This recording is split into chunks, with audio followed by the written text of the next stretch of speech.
I कैसे? can. I can. No.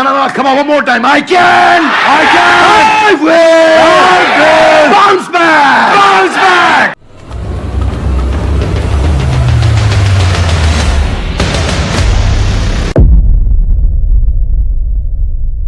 It is take to 20 years to build a reputation and 5 minutes to ruin it. ये कहना है Warren Buffett का।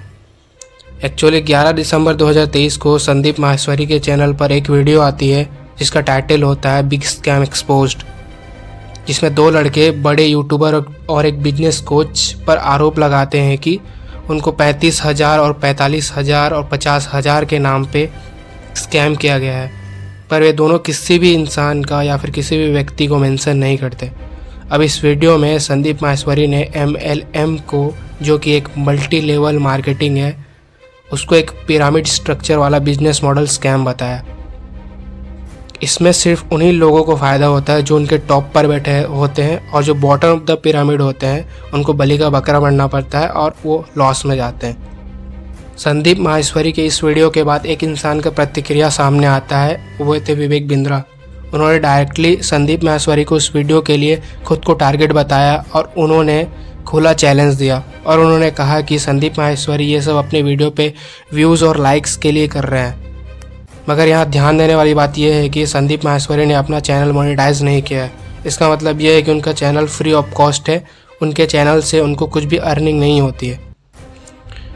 उसके बाद संदीप माहेश्वरी ने अपने ऑफिशियल यूट्यूब चैनल के कम्युनिटी सेक्शन पे कुछ बातें पोस्ट की।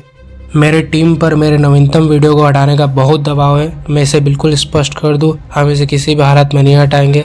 दरअसल वीडियो में इस घोटाले का खुलासा करने वाले शख्स को अपने बयान बदलने के लिए बहुत सारे कॉल आ रहे हैं और हमारे पास इसके कॉल रिकॉर्डिंग्स भी है। मुझे लग रहा है कि ये एक बहुत ख़राब होने वाला है, लेकिन मैं इसके लिए तैयार हूँ क्योंकि मैं स्टैंड हमारे समाज के लिए ले रहा हूँ, खुद के लिए नहीं। मैं जानता हूँ मैं अकेला नहीं हूँ, आप सब मेरे साथ खड़े हैं। जिन लोगों को इसकी आवश्यकता है उन्हें कंघी बेचना कोई घोटाला नहीं है, यह एक वास्तविक व्यवसाय है। लेकिन किसी गंजे व्यक्ति को यह दावा करके कंघी बेचना कि यह जादुई कंघी है जो 1 महीने के भीतर आपके बाल उगा देगी, यह एक घोटाला है। उस बेकार महंगे कंघी के पैसे वापस न करना एक घोटाला है। और सबसे महत्वपूर्ण बात यह है कि उस व्यक्ति से दूसरे व्यक्ति को बेचने के लिए कहना निश्चित रूप से घोटाला है। ऐसे घोटालों में लाखों निर्दोष लोगों ने अपनी मेहनत की कमाई खो दी है। आइए उनके लिए हम स्टैंड लें। Stop scam business. उन्होंने कहा कि मेरे प्यारे विवेक, एक तरफ से आपने मेरी टीम को लीगल एक्शन की धमकी दी और दूसरी तरफ से आपने मेरे घर पर अपने एम्प्लॉयज़ को भेजा, वो भी एक बार नहीं बार बार। क्या आपको सच में लगता है कि मैं आपकी धमकियों से डरता हूँ? डरता वो है जो कुछ गलत करता है। मैंने अपने फ़ायदे के लिए नहीं बल्कि सबके फ़ायदे के लिए काम करता हूँ और मरते दम तक करता रहूँगा।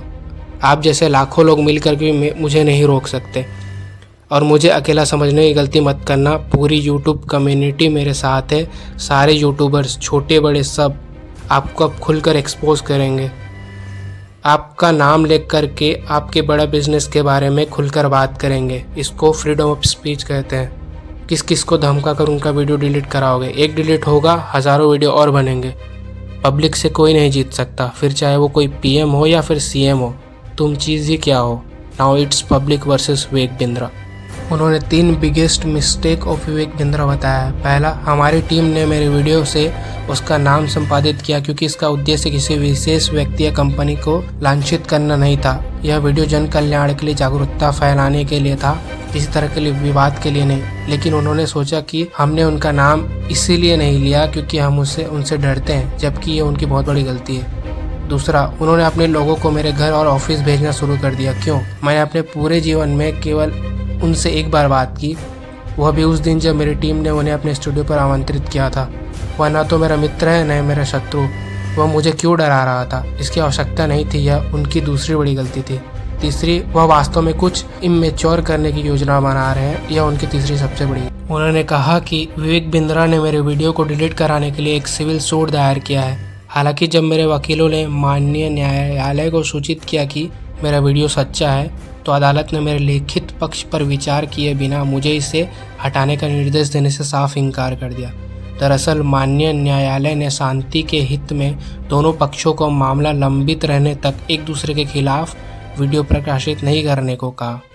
सत्यमेव जयते। तो वहीं विवेक बिंद्रा भी संदीप माहेश्वरी पर स्कैम करने का आरोप लगाते हैं। वो कहते हैं कि एक इमेज को 20,000 में बेचना भी तो एक स्कैम है। विवेक बिंद्रा ने आरोपों को खारिज करते हुए कहा कि मैंने कोई भी स्कैम नहीं किया है, मगर फिर भी अगर मुझसे कोई गलती हुई है तो मैं आप लोगों से हाथ जोड़कर माफ़ी मांगता हूँ। उन्होंने आगे बताया कि उनके अंडर में 20,000 टोटल IBC काम करते हैं, जिसमें से 100 के द्वारा गलती हुई होगी, जो कि कुल मात्रा का 0.5% ही त्रुटि है। बाकी 99.5% सही है। जो कि 0.5% की त्रुटि हुई है वो मिस सेलिंग होने की वजह से हुई है। उनके कुछ IBC जल्दी पैसे कमाने के लिए और टास्क कंप्लीट करके जल्दी पैसे कमाने के लिए उन्होंने ऐसी गलती कर दी। उन्होंने कहा कि कुछ लोगों की गलती की वजह से पूरे सिस्टम को स्कैम करना कहाँ तक सही है। फिर उन्होंने बताया कि इस गलती को ठीक करने के लिए उन्होंने QoS लॉन्च किया है। QoS का मतलब होता है क्वालिटी ऑफ सेलिंग से है। ये एक न्यू डिपार्टमेंट है। सेल कंप्लीट होते ही कंपनी की ओर से वीडियो कॉल आ जाता है कस्टमर को, और वेरिफिकेशन के लिए कोई मिस कमिटमेंट या मिस सेलिंग तो नहीं हुई है, इसकी कंफर्मेशन के लिए कंपनी उससे वीडियो कॉल पे बात करती है कस्टमर से। अगर स्टूडेंट उस टाइम पर उनके द्वारा जितना भी कमिटमेंट किया हुआ होता है अगर वो सही निकलता है तो एग्री किया जाता है, अदरवाइज़ इसको डिस्क्लोज करके हटा दिया जाता है। इसी बीच विवेक बिंद्रा और उनकी पत्नी यानिका बिंद्रा के बीच आपसी मतभेद को लेकर एक वीडियो काफ़ी चर्चा में है, जिनकी शादी हाल ही में 6 नवंबर 2023 को हुई थी, जिनको लेकर उनकी पत्नी यानिका बिंद्रा ने विवेक बिंद्रा पर घरेलू हिंसा के आरोप लगाए हैं।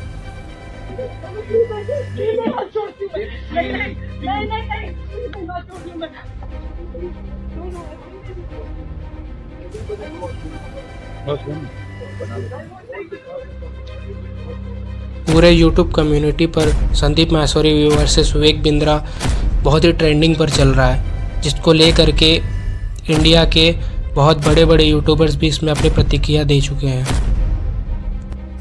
अब हम इस मुद्दे के कंक्लूजन पे आते हैं, जिसके ऊपर किसी भी व्यक्ति का ध्यान नहीं जा रहा है। हमारा करंट एजुकेशन सिस्टम इतना बेकार हो गया कि मिडिल क्लास आदमी इतने पैसे अफोर्ड ही नहीं कर पा रहा है। इसलिए लोग कम समय में जल्दी सक्सेसफुल होने के चक्कर में सही गलत का परख नहीं कर पा रहे। हम जल्दी सक्सेसफुल होने के चक्कर में इतने अंधे हो जा रहे हैं कि 2 साल तक लग जाने वाले MBA कोर्स को हम 10 दिनों में कंप्लीट करने के लिए राज़ी हो जा रहे हैं और उससे लाखों पैसा कमाने की उम्मीद लगा बैठते हैं। तो आप खुद ही समझिए कि ये स्कैम है या क्या है। इसके लिए वाकई जिम्मेदार कौन है? कोई और नहीं बल्कि हम खुद हैं, मिडिल क्लास लोग जो जल्दी सक्सेसफुल होने के चक्कर में कुछ देख नहीं पाते। तो आपको क्या लगता है दोस्तों? आपकी प्रतिक्रिया आप कमेंट सेक्शन में दे सकते हैं।